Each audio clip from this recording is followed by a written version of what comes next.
Ayun at magandang araw po sa lahat mga bossing mga idol. So muli tayong nagbabalik. This is Ray TV Vlog mga bossing mga idol from Green Cranty Game Farm po mga bossing mga idol. So for today's video mga bossing, meron ako dito nga na-selection na isang broodstag na 2-way cruise. Para po ito sa pa-ending ni Kuya Daniel Casanova po mga bossing mga idol. So for today's video mga bossing, paparisan po natin yun ng dalawang pulit na 3/4 sweater, 1/4 Boston po mga bossing mga idol. So tara po mga bossing at pipili po tayo doon, pupunta tayo doon sa pin kung saan po nakalagay yung ating mga pulit mga bossing mga idol. So tara po mga bossing.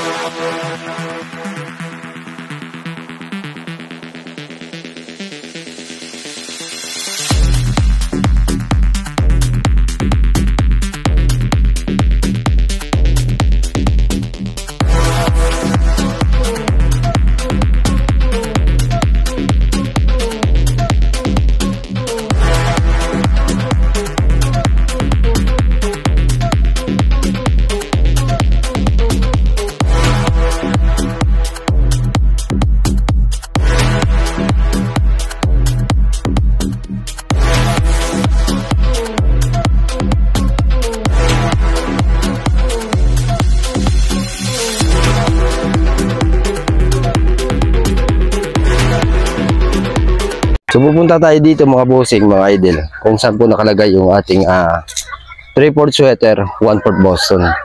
So dito po tayo mga bossing sa pin number 3.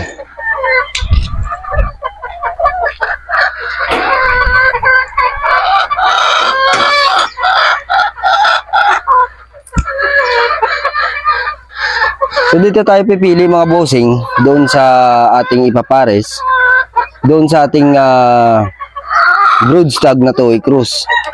Ito po sila mga bossing. Meron ako dito mga bossing mga idol, 27 heads po ito mga bossing mga idol. Yung ating mga pulit na 3/4 sweater, 1/4 Boston. Ito sila mga bossing. So kaya ko pinili ito mga bossing, yung ating instead na 50-50 yung pipiliin ko na 2-way cruise na mga babae, yung pinili ko po dito ay isang 3/4 sweater, 1/4 Boston. Dahil po yung ating tandang mga bossing mga idol ay 2-way cruise din na 50-50 na Boston sa sweater. So ito mga bossing, ang kagandahan dito mga bossing mga idol ay kung ibagbangga natin itong dalawang ito sa 3/4 ay magiging balance po yung kanilang bloodline, pero mas heavy po siya dun sa Boston mga bossing, sa sweater mga bossing mga idol, kasi yung ating babae ay isang 3/4 na mga idol mga bossing. So yung kakalabasan nun ay panlaban na din po mga bossing mga idol, once na na-breed natin dito sa 3/4 sweater, 1/4 Boston. At ay yung ating tandang ay siyempre 50-50.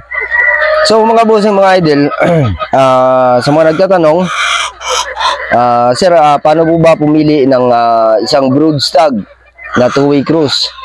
So yan po mga bossing mga idol, ibig sabihin po niyan ay sa pagpalabas natin ng 50-50 na battle stag, hindi po lahat yan kumbaga hindi po lahat yan yung katawan niya, yung station niya ay panlaban. So meron pa rin yan, lalabas yan mga bossing na gwapo at yung katawan ay talagang pang broodstag at yung kanilang station. So number 1 dyan mga bossing mga idol, bilang sa experience ko, bilang dito nagtatrabaho sa isang farm, yung tinitingnan ko dyan mga bossing, number 1 po dyan tinitingnan ko yung station ng manok sa pagpili po ng broodstag. Number 1, station ng manok. Number 2, titingnan po natin yung balance niya, yung kumbaga balance ng kanyang buntot, ng kanyang height. At number 3 dyan mga bossing, yung body structure ng ating mga manok mga bossing mga idol. At the rest niyan, titingnan natin yung paa at saka yung buntot, kung meron sila mata, kung merong diferensya yung mga mata nila, at kung merong diferensya yung mga paa nila mga bossing mga idol. So hindi lang po tayo tumitingin doon sa tinatawag natin na gwapo lang na mga manok mga bossing mga idol. So yun po yung aking pagsiselection na ginagawa dito sa loob ng farm ni Boss Martin Esculin po mga bossing mga idol. So kaya ginagawa ko yan para masigurado na rin at yung mga beaters natin ay magiging masaya sa mga napanalunan nila mga bossing mga idol. Actually mga bossing, naitlog na ito. Pero sa ngayon, medyo may liitan pa yung kanilang itlog. Kung makita niyo mga bossing ay medyo maliit-liit pa. So sa ganitong age mga bossing ay hindi masasabi kong hindi pa sila ready na i-breed. So siguro mga 1 month pwede na itong i-breed mga bossing mga idol. So pag nakuha niyo ito, kung kayong mananalo, so i-priming nyo na lang po yung mga manok natin mga bossing mga idol. Sa ganun na din po yung proseso natin sa pag-breed. I-priming muna yung ating mga manok at titingnan natin yung kanilang katawan at siyempre yung kanilang healthy na mga manok mga bossing.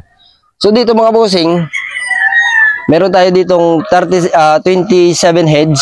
So ito po yung pagpipilian natin para dun sa ating gwapong brood. Ilagay ko dito yung kanyang account, Facebook account at saka yung aking Facebook account para naman mag-inquire kayo doon sa kanya at pwede kayong magtanong doon mga bossing mga idol. So ito po mga bossing yung kanyang Facebook account ni Kuya Daniel Casanova. Yan po yung bayaw ni Sir Martin Esculin na nagbibigay dito ng mga schedule. At ito naman po yung aking Facebook account mga bossing mga idol. Paki-follow na din po yung aking Facebook account. So kontakin nyo lang po ako dyan mga bossing mga idol.